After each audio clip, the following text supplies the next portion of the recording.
Good morning. Good morning.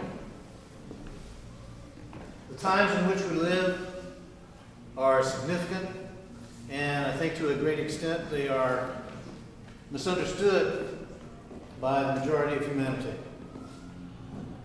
But these times are times that are offering us opportunities to awaken, and they are stimulating us to awaken, and it's by contrast that it's being accomplished. If you allow yourself to look out there, you're going to see that we live in a world of light and dark. We have daylight, we have night. And sometimes that's about as far as we go in our recognition of the contrast and what it provides for us. But if you look again, you're going to see that the reflection of out there, it registers in here because we also have light and dark within us. If you've ever attempted to recognize the dark in you and the light, you'll notice that it can be challenging. But if you get clear and become honest in yourself, the challenge is lessened and more light shines through. And yet, the light that starts shining through reveals the darkness that's within. And we all have it. If you think it's just somebody else who's acting it out, well then, how is it you could see it? You got to have a little bit of it inside of you to be able to recognize it in somebody else. But this is the way that it is so far as the way creation has established this in this time of awakening. Because you see, there is a powerful energy that's coming to stir each and every one of us to come to a personal connection inside ourselves with the light in a greater way. But you'll notice that with every effort that you put forth to try to awaken and try to live the light, it's as if there is something else there that's opposing you. It's either trying to distract you or convince you that it's not worth your while. And sometimes it even becomes more active and seems to be threatening you.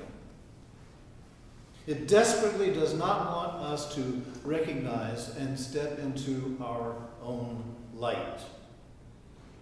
Now, I have termed this light and dark. Others term it good and evil. I think we're all familiar with that. And to a certain extent, we've all thought, okay, we've graduated, we've gone beyond that, and nevertheless, it's still present in the world about us. Well, when you go to your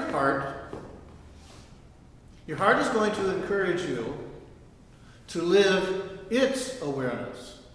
And its awareness has to do with love, kindness, compassion, help, consideration, these kind of frequencies.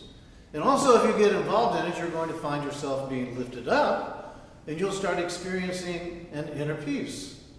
You'll start experiencing an inner joy. But it's because you're putting forth the effort to live your light in such a way that your light begins to grow even brighter. But at the same time, your light is going to start revealing the darkness within you that you still have to come to terms with. Now, this coming to terms with doesn't mean that there has to be a battle that ensues, although because that's our past training, sometimes we do engage in a battle. But remember, this that we're speaking of so far as evil and so far as dark, it really has a preference to remain incognito. It wants to stay below the radar because that's where its power waxes strong and it's able to wreak havoc upon us because we're not recognizing it for what it is. Recognizing the depth of it within you helps you to develop an inner capacity to stand free of it. Now, as you grow in yourself, you're going to find that you want to make a connection with some part of you that has a deeper recognition of the light within you. This has been called the God within. It's making connection with Source. It's making connection with the true light of who you are. This connection is a relationship that we are developing in ourselves with our higher selves. This is known by others as the Christ consciousness. In this age and time in which we're living, the age of enlightenment, the age of Aquarius, there is a power that is coming to and radiating to all on the planet, including the planet, this awakening energy. Humanity has the opportunity to personally, individually, and collectively unite within, with the God within, through awakening this connection called the Christ consciousness.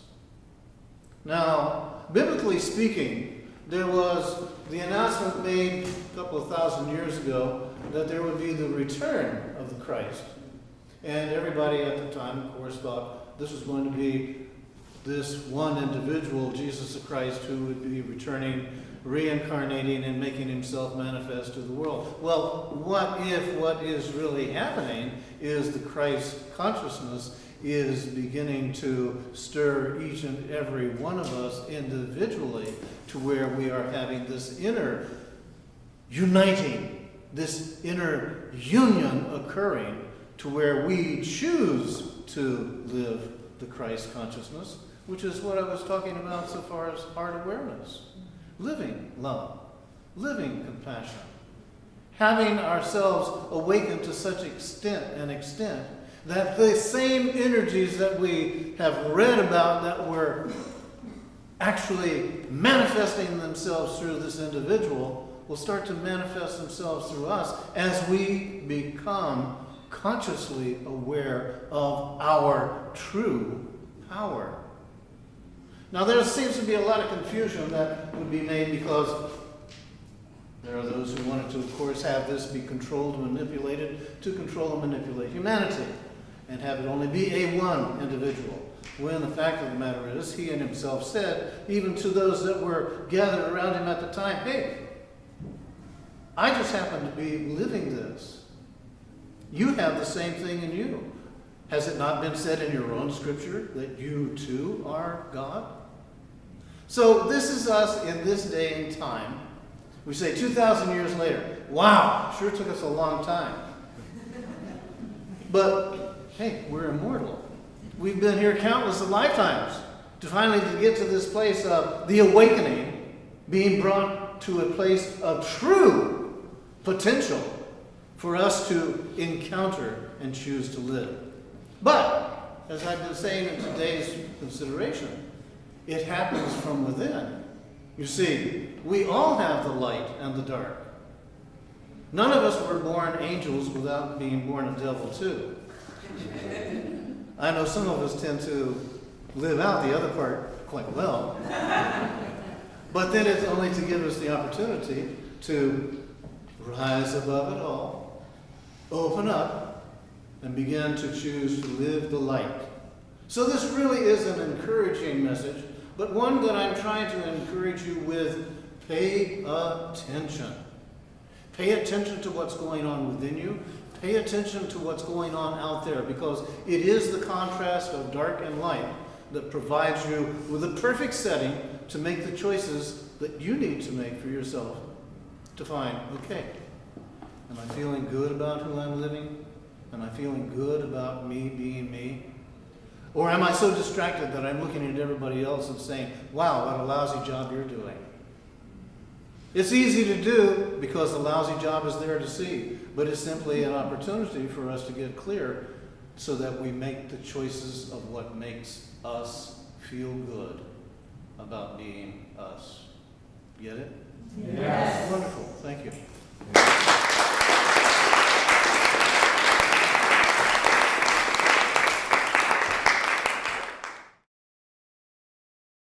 For more information about the Metaphysical Church of Enlightenment or the Rodin Foundation, please go to our website at www.rodin.org.